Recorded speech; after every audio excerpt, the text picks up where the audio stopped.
It's a beast of a rack, bottom line, so let's go over their accessories. First up, we have the front foot extensions. These are an awesome add-on if you plan on training outside of the rack and need the extra security. If you don't have the means to bolt your rack down, you'll need these if you plan to use the ISO lever arms or the spotter arms. These get the job done and have holes if you want to set up band pegs or other accessories outside the rack. Next, we have the dip attachment. The dip attachment for the PR4000 has a bolt together design, which can be attached inside or outside of the rack. The angle of the handles also allow you to work closer and wider to bias different parts of your musculature. There is a little bit of wiggle room in it while it's attached to the rack, but it definitely isn't substantial compared to lesser dip bars. This next attachment is pretty cool. It's a landmine attachment. The main issue with landmine movements is that you're usually limited to the corner of your gym. With Rep's landmine attachment, you can attach it to any position or angle on your rack. This makes your landmine exercises much more stable and allows for a larger variety of exercises as well. If you enjoy different landmine exercises, this might work perfectly for your setup. I should also point out though that because there's nothing to protect your bar inside the sleeve, you should definitely use it with the beater bars. It's most likely to get scratched. You'll also have to use the included Allen wrench if you want to adjust where the landmine's at. I do think if they use the pin instead, it would make it a lot easier to adjust, but for now, keep that Allen wrench handy if you plan on moving the landmine around often. Overall though, it's solid and it definitely works. Next up, we have the weight horns. The PR4000 has the option of including weight horns as a storage option. These are one of the actual accessories that I have right now. These are available in 6 inches for your smaller plates, as well as 12 inches for your 25s, your 10s, your 35s, 45s, etc. Getting my weights off of a standard weight tree and onto my rack has been awesome. It saves me a ton of space in my garage, and it also adds stability to the already sturdy PR4000. I definitely recommend these if you need a storage solution for your gym. Next up, we have the leg roller. The leg roller attachments for the PR4000 have many different functionalities depending on what you need them for. The main and most obvious one allows you to brace properly while doing pull down variations. In addition, setting them at knee height while seated is going to prevent you from moving during a heavy back work. Another way you can use them is with split squats, as it'll be much more comfortable than placing your back foot on a bench. I've also seen people use these for back extensions inside your rack, handles for your hawk squats, and more. My only gripe with these is that they really should offer them as a set of 2 for the price they're going for. I still recommend them, but would like to see them a little cheaper for sure. Now we're getting into the bigger heavy duty accessories, starting with the PR4000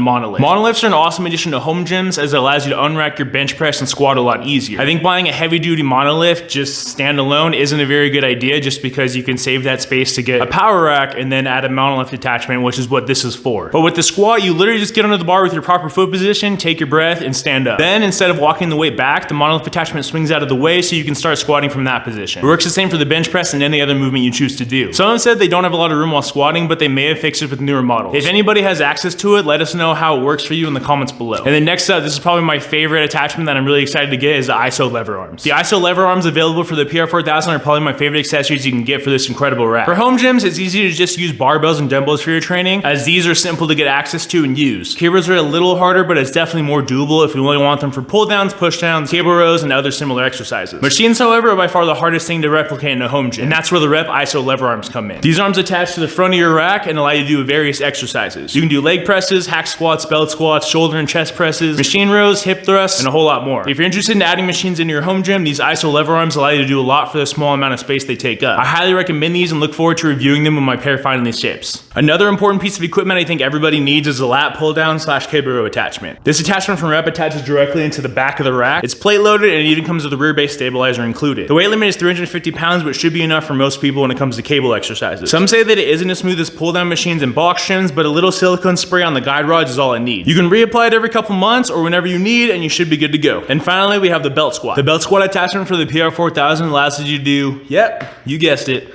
belt squats. These are a great option if you have issues squatting with the barbell and still want to squat pain-free. You do need the lat and low row cable attachment to use this, but it's a pretty solid system that's very stable considering it attaches to your rack. This belt squat attachment is constructed of heavy-duty 11-gauge steel. However, it's actually really easy to set up and disassemble when not in use. You would think it'd be a lot heavier and harder to do, but I guess it's not. You can do a ton of different exercises using this belt squat attachment. Things such as hip thrusts, rack pulls, pull-ups, rows, deadlifts, dips, split squats, calf raises, belt squats of course, and a lot more. There's one issue some people have had with this belt squat, but it has an easy fix. So have issues hitting depth even if you set up the chain correctly. If this happens to you, it's pretty easy. Just put some plates down and raise yourself up to your desired height. Problem solved. I do think you can do something similar just by utilizing the low row and belt squatting there too. If anybody has the Rep belt squat, let us know in the comments below if this is actually possible. I'll put a link to all the PR4000 accessories in the description box below. As you guys can see, there's a ton of awesome accessories for the PR4000. If you guys are interested in more things from Rep Fitness, you can check out those videos next.